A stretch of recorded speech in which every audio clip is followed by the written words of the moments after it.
हम हमेशा ये सुनते हैं कि मेंटल हेल्थ ज़रूरी है, पर एक्चुअली हमें ये नहीं पता कि मेंटल हेल्थ ज़रूरी क्यों है।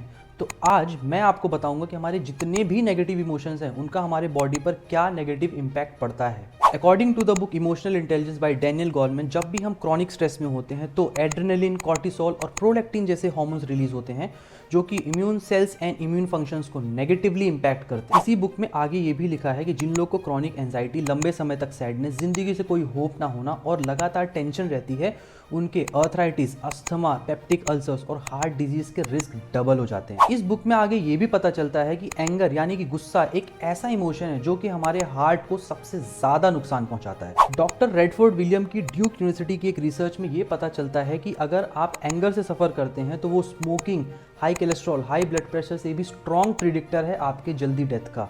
एंड अगर आप हैबिचुअली एंग्री रहते हैं तो 30 की एज के बाद इसकी वजह से प्लाक तेजी से बिल्डअप होता है, जिसकी वजह से कोरोनरी आर्टरी डिजीज भी हो सकता है। ऑफ कोर्स सिर्फ एंगर की वजह से आपको कोरोनरी आर्टरी डिजीज नहीं होता है, बट ये कई सारे इंटरएक्टिंग फैक्टर्स में से एक है। आगे ये भी पता चला है कि डिप्रेशन, हार्ट डिजीज और बाकी बीमारियों की कंडीशन को और खराब कर देता है और किसी भी फ्रैक्चर या बीमारी की मेडिकल रिकवरी को कॉम्प्लिकेट कर देता है। क्रॉनिक एंगर, एंजाइटी और स्ट्रेस कई सारे डिजीज का रिस्क बढ़ा सकते हैं और डिप्रेशन उन कंडीशंस को और खराब कर सकता है।